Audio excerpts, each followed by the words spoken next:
What's going on, guys? Today I'm here with my good friend Nineball, who is the veteran lore guy inside of all of Diablo. And as you know, I've been putting out videos lately that have been part of my interview that I had with the development team, with Wyatt and with Julian during BlizzConline. And in that interview, we had a bit of a discussion about the lore of Diablo Immortal. So I figured, why don't I have Nine come on for this episode so that we can kind of talk about his experience, what he thought about the lore from the technical alpha, and go over what was said by Wyatt during this segment. So Nine, thanks for coming to the show, man. I appreciate it.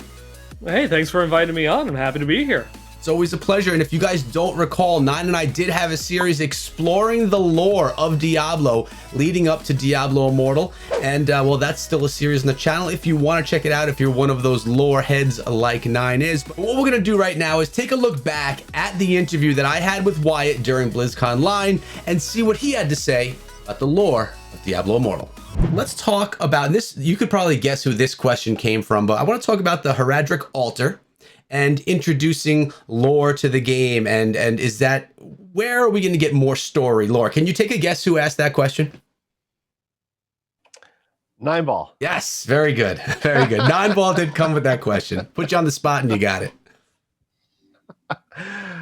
I think one of the most exciting opportunities for exploring the lore of Immortal right now, for me, and preface, I'm the lead designer for Immortal, but I actually am supported by a fantastic team.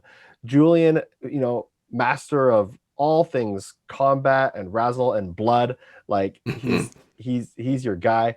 On the story side, we have a great story team, and one of the places that I really like them exploring is the library of Zoltan Kulle. And we had a dungeon in the technical alpha where you could actually go back in time and experience like a conflict with Tal Rasha and Baal. And so there's kind of this opportunity almost to do something similar to World of Warcraft's Cavern of Time, where we can almost like explore storylines that happened in the past or future or alternate timelines and stuff. And so there's kind of like a fun little thing that we can do there. So I'm eager to see what the team does with that.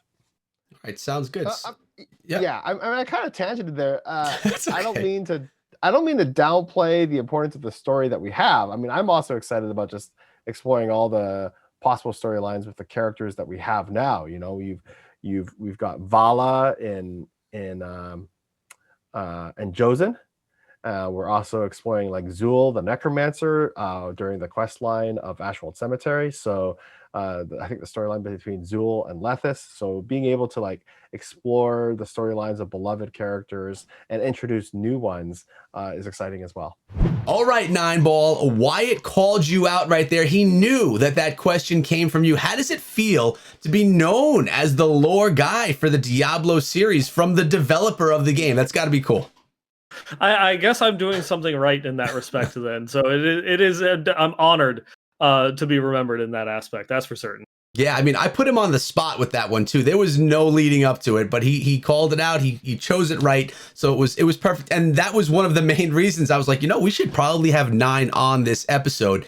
But Nine, what did you think? He didn't give us a ton in that interview. He gave a lot of credit to his full team, which of course the development of any game is not a one-man effort.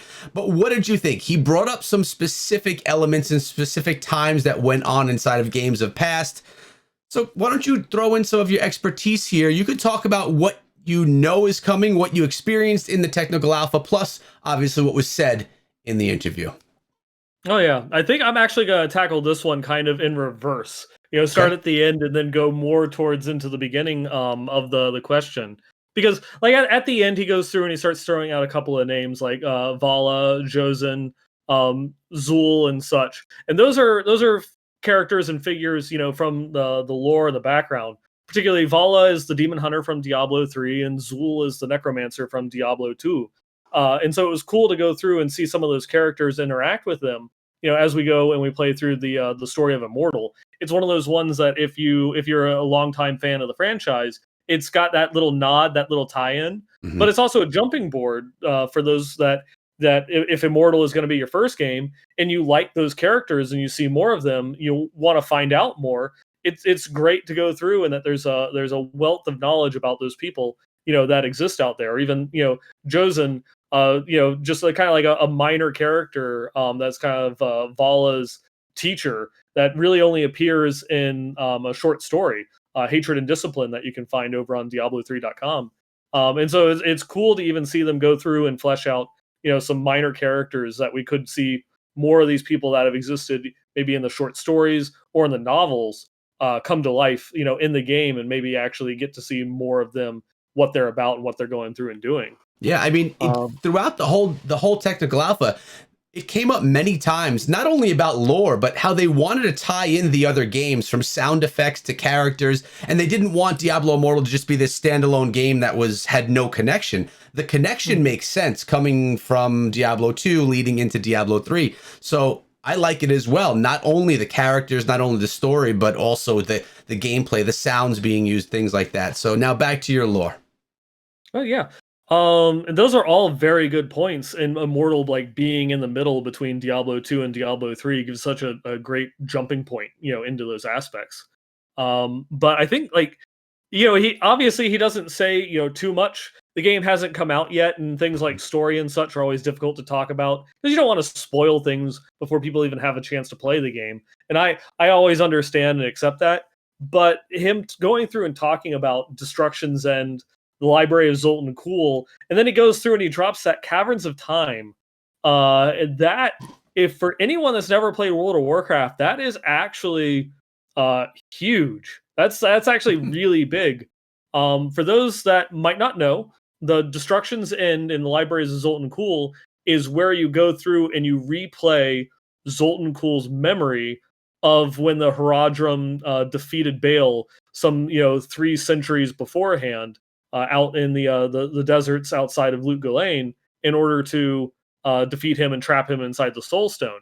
We know, from like a little tidbits in Diablo 2 that, oh well, it was a massive fight and Baal shattered the Soul Stone, and so Tal Rasha ended up having to sacrifice himself to act as an anchor to continue to keep Baal in this prison.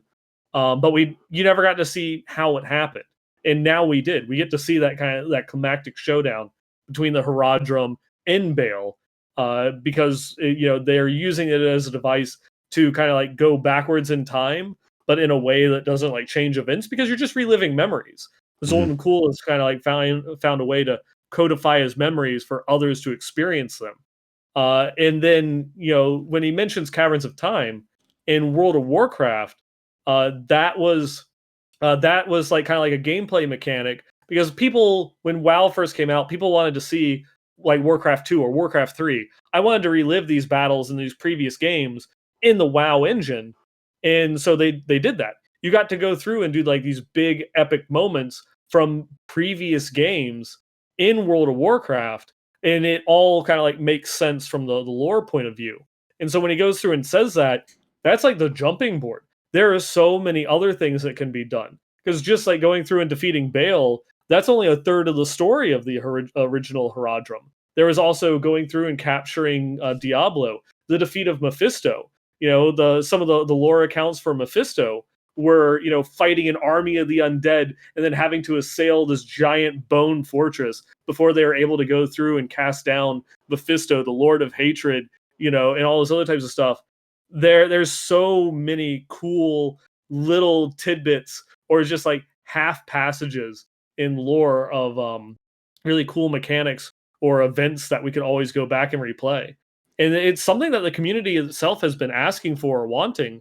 When there was a lot of, when there was a lot of rumors many years ago, before we had the announcement of Diablo Immortal, before we had the announcement of Diablo 4, any of that, there was a lot of fan speculation about what was going to happen next, what was going to come up after Diablo 3. Like, did people want a Diablo 4, or did people want like a prequel? Did they want to relive the Dark Exile? Did they want to go back and play as the original Haradrim as they hunted the three? And with Zoltan Kuhl's library and Immortal, we have that capability now. There's so much that they can do and expand on. And then when he said, going through and living out like alternate futures or alternate realities, that just gives me chills. Because then that's all new territory. What could we do with going through and seeing if Diablo had won? What if Bale defeated the heroes of Diablo 2 and corrupted the World Stone and then turned Sanctuary into a bastion of hell? There's so that it's just infinite possibilities that can come from that. So I'm of course super excited. Yeah, and I mean, this brings up a few points, and one of those points is, if you're a diehard Diablo fan, even if you're not a fan of mobile, but you like the story, I mean, you're going to want to partake in that story that's going on inside of Diablo Immortal. It's another reason why people that may not typically be mobile gamers or interested in mobile games would want to get involved. Now, with that being said, we know that the lore isn't 100% played out inside of the games. As you're talking about all of this story, it's worth noting that a lot of it comes from the books that you read and from things outside of the game. I'm sitting here listening because I haven't read those books. My extent of lore has come from playing the game, which, as we've said, is a small percentage of the story, and listening to you basically give me story times throughout that series. I mean, a lot of things that you were mentioning right just a few minutes ago when you were talking, if I didn't have that series with you where we were breaking down the lore, I wouldn't know what you were talking about. So with that said, if you guys just heard Nine speaking, you don't understand it, I'll be linking our full playlist of all of the lore episodes, because he literally breaks down everything that goes through in the whole story of Diablo. And at that point in time, we didn't know where Immortal was going to fit. We had some speculation, or Nine had some speculation, but now we have a little bit of a better idea. Actually, you have a lot of a better idea. You've played 3/4 of the actual campaign type gameplay from the game. So it's all there for you, and I'm always enjoying listening to you, hearing more about it. You always make me want to just go on Amazon and pick up a few Lore of Diablo Immortal books or Lore of Diablo books. But yeah, man, I love hearing about it. I'm excited about it, and you should know that on my first playthrough, which is the gameplay footage we're actually looking now, I was playing as the Demon Hunter, I, for the most part, did not skip through the cutscenes, and that is because of you. You made an impact on me, man, and it's because I wanted to have a feel for what was actually going on. That's good, because I threatened you with violence if you actually skip the cutscenes. So I'm glad that I don't have to go and hunt you down. That's positive. The truth is out. Yes, he definitely threatened me with violence. But man, is there anything else about the lore specifically that you maybe missed or that you want to touch on before we close out this video? It's not going to be a full 45-minute lore session today, just a basic breakdown. Anything that we missed? No, I think that covers the long and the short of it. I mean, one aspect I would like to see them expand on is the Heraldric Altar. Right. That I felt was a great aspect of going through and being able to provide.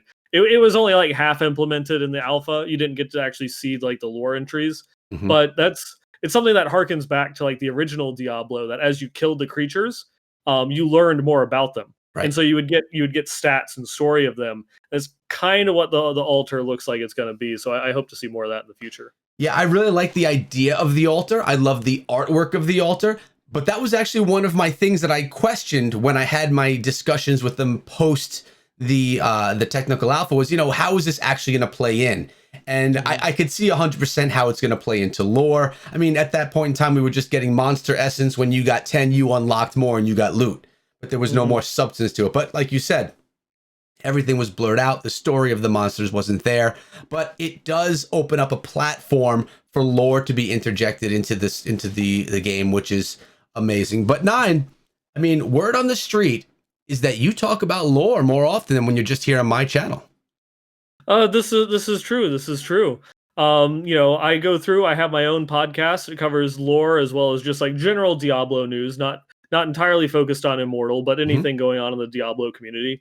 And you can find me over at the West March Workshop. It's on YouTube, iTunes, Stitcher, all that other good place. Or you can find me personally over on Twitter at NineBallGamer.